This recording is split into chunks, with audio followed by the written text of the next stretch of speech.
Hello, thanks for tuning in to another RIO Fly Fishing Tip. Today's tip is all about the utilisation of your wrist when making a cast, whether back cast or forward cast. What I mean by that is when you make a cast, your rod should load with what's called translation and then rotate to fire the rod. Looks something like this: load, rotate. So the rotation comes from your wrist.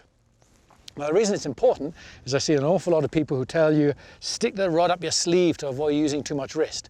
Well, it does avoid you using too much wrist, but it also stops you using any wrist. That's also a bad technique. You don't want a wrist that flops around, you want a wrist that's controlled. So a good backstroke will look something like this. There's my loading move, there's my rotation, and a good forward stroke looks something like this. There's my loading move, and there's my rotation. So today's tip is to utilize your wrist when making a cast.